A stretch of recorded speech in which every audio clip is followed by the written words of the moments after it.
الآيات والذكر وفي فيض من العطر هنا رمضان مدرسة تنير مآثر الفكر.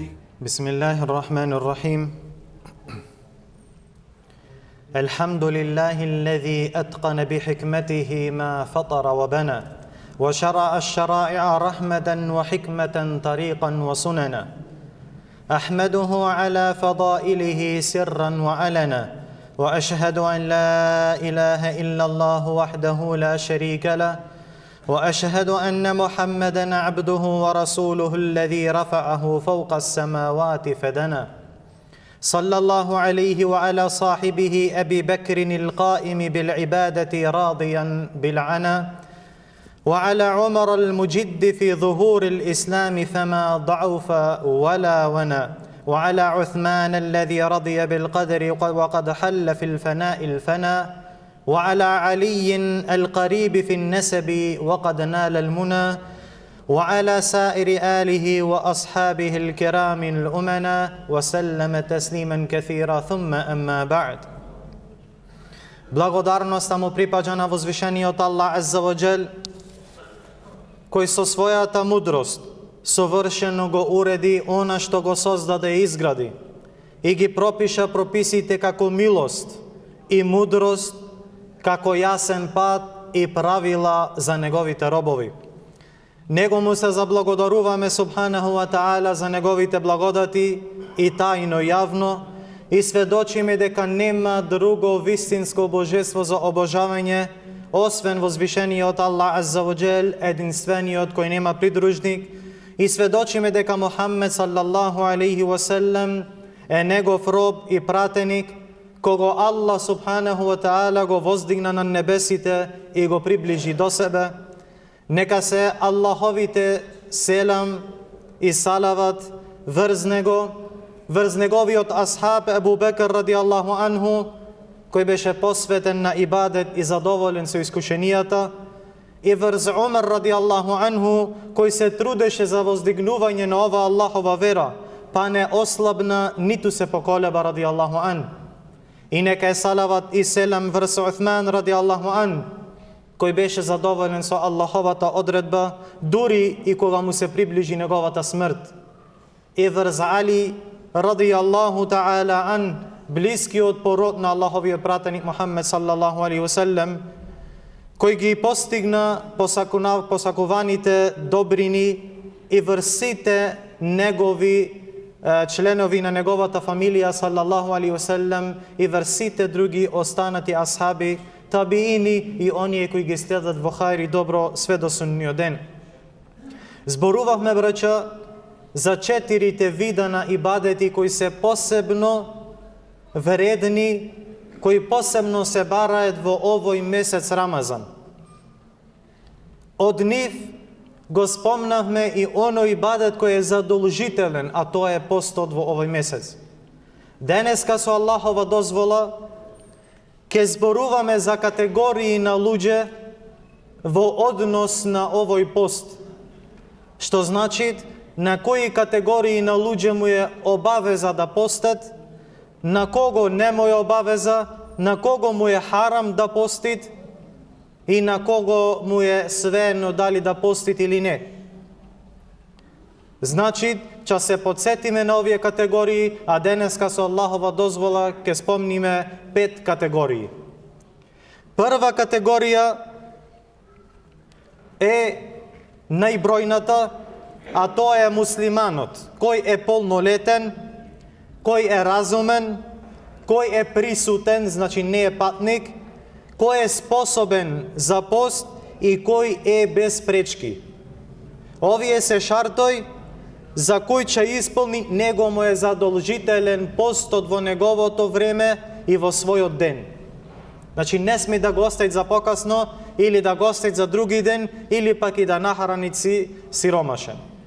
А тие рековме муслиман, кој е полнолетен, кој е разумен, кој е присутен, значи не е патник, кој е способен за пост и кој нема никакви пречки.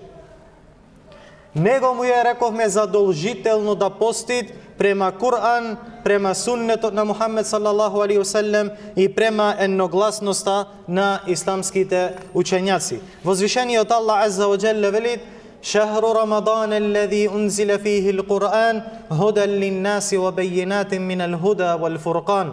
Во месецот Рамазан започна објавувањето на Кур'анот кој е патоказ и упатство за луѓето, јасен доказ за вистинскиот пат и разликување за доброто или на доброто од злото. فَمَا شَهِدَ مِنْكُمُ الشَّهْرَ فَلْيَصُمْ. Па велит Аллах азза ва џел, кој од вас ке биде присутен, ке биде дома во овој месец Рамазан, нека го пости. И ова е директна наредба од возвишениот Аллах азза ва џел.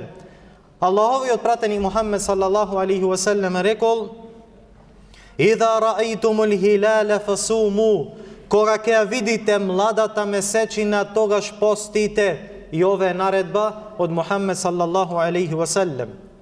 Исто така муслиманите со иџма, со едногласно мислење се сложни дека постот е задолжителен да се изврши во неговото време за оној што ги има овие својства што ги спомнавме во оваа прва категорија.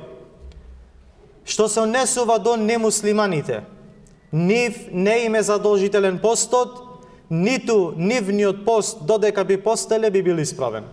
За бидејќи тие не се од оние кои се подобни за пост.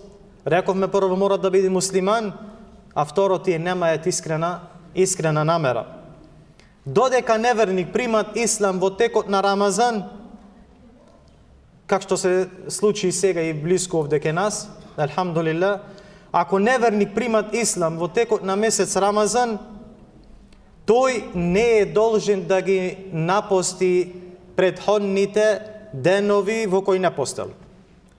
Откако ќе примат ислам, од тога прекинуви со јади някој денски и потоа продолжува со пост, а тоа што му поминало не треба да го надополни, затоа што Аллах азза ва џелле вели: "Кажи им на оние што не веруваат, ако престанат и ако се вратат и примат ислам, ќе им биде простено она што поминало." Ова е, браќа, што се однесви до првата категорија, која е најбројна. Втората категорија, а тоа се малолетни деца. Што се однесува до малолетните деца, нив не им е задолжителен постот се додека не постанат полнолетни. Поради зборовите на Аллаховиот пратеник Мухаммед салаллаху алейхи ва селлем: "Руфи ал-калему ан тhalатha." Перото или калемот е подигнат од тројца, што значи не му се запишуваат нивните дела, не се одговорни. Првиот од нив: "Анин наими хатта јастайқида." Од заспаниот додека не се разбудит. Оној кој е заспан не е одговорен за оној што ќе го направи додека спиет. Втората особа: "Ва ани сагири хатта јакбура." И од мало дете се додека не постани полнолетно. Значи не е одговорен во овија период додека е малолетен. Све додека не постани полнолетен, па тогаш почнуваат да му се запишуваат неговите дела. И третата особа: "Меџнуну хатта јуфиqa." И лудиот се додека не се вразуми. Но, брајча, неговиот старателот на детето, неговиот татко или аџо или брат, треба да му нареди да пости ако е способен да пости. Ако е способен да го издржи постот, со најголема цел, а те е да го навикни на покорност кон возвишениот Аллах азза ва џел и да ја засакат покорноста, да го засакат Рамазан и да го засакат постењево за кога ќе постани полнолетен. И ове следејќи го пример на нашите добри претходници. И затоа асхабите, Аллах да е задоволен со нив, тие ги навикнувале своите деца на пост додека биле уште мали. Оделе со нив во џамија и им правеле играчки од волна или слично, па кога ќе заплачеле од глад, му и давале тие играчки да се занимаваат све додека дојде време за акшам или време за ифтар. За многу старатели, многу луѓе или татковци, проблемот е што го запоставуваат ова прашање со нивните деца. А зошто? Поради, как што велет, поради милост и жал према нивните деца. Дури некој од нив им забрануваат да постат на нивните деца доколку тие го сакаат и се способни за теја. Има деца со малолетни, ама сакаат да постат, имаат способност да постат, ама татко му негов или фамилијата од жал према него, не го остава да доржит или да постит. Но стварност, бреќа, вистинската милост на родителов е во извршувањето на должностите кон Аллах субханаху ва таала, а тоа е нивното воспитување на исламските начела. Најголема обавеза твоја према твоето дете е да ги воспитуваш на исламски учења, на исламски обреди и начела. Со оне што Аллах азза ва джелле е задоволен. Затоа оној кој ќе му забрани на своето дете да пости, иако има способност да пости, тој во основа си направил зулум на самиот себе си и му направил зулум на своето дете. Колку возрастни денеска не постат? Затоа што не биле навикнати на пост. Значи, една од причините е што не се навикнати или не биле навикнати на пост додека биле мали. Сигурно дека ако постот се забележи дека мој да му направи штета на детево, тога нормално и без проблем ќе му се забрани да пости. Ова е, бреќа, втората категорија. Трета категорија е луда особа или оној што го изгубил разумот. На ова особа не му е задолжителна да постит поради претходните зборови на Мухамед салаллаху алейхи ва селем дека не се одговорни тројца, он нив е луда особа се додека не се вразумит. Додека постит, исто така неговиот пост не е приман.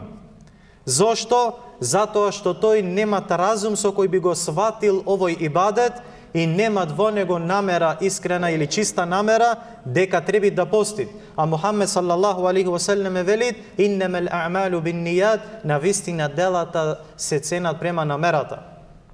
Свекое дело мора да има намера, мора да имат нијет. Што се однесува до друга состојба, која исто така е присутна, а тоа е ако некогаш го губи разумот, а некогаш е при свест или е разумен.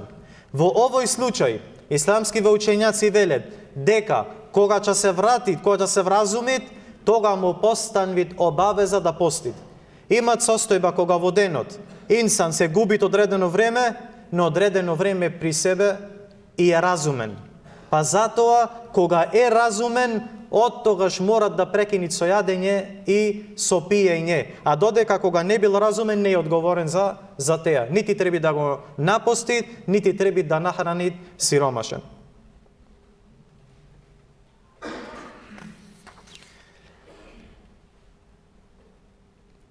Четврта категорија, а тоа е, реча, длабоко остарен човек кој достигнал состојба на губење и губење на паметот. Самиот е избезумен, изгубен и не памтит, нити имат можност да разликуваат. Значи, това е премногу стара особа која достигнала ваков степен. Имаме многу стари особи, но е при свест. Колку и да е стар, е при свест. Зној да разликуваат. Но имаме група која не зној да разликуваат. Од премногу голема старост, не зној да разликуваат. Се губит или го губит памтењето. На ова особа, бреќа, не му е задолжителен постот. Прво, и второ, не се дават фидје за него. За она особа која да постигна до таа старост што се губит. Зошто не се дават фидје? Зашто тој не е одговорен повеќе. Исто како дете кога е мало, кога не се да разликува. И зате Аллах Джелешану го ослободи од постот, а исто така го ослободи од плаштање на фидје или на откуп. Ако пак понекогаш исто како претходно, ако стара особа идет моменти да се губи, да не знаат, да немој да разликуваат, но иман моменти во денот се врашта те при себе. Тога исто како претходната категорија, ќе го постит онја момент кога е при себе си и е задолжителен, обавезен. А додека кога не бил при себе, за теја не е одговорен и немат потреба да го надополни. Ове не е само за пост, туку исто и за намаз. И за намазот е одговорен и не треба да го преклањат после теја. Вака завршиме со 4 категории, иншаллах од утре ќе продолжиме со другите категории на постачи. Wa sallallahu wa sallam ala nabiyyina Muhammad wa ala alihi wa sahbihi ajma'in.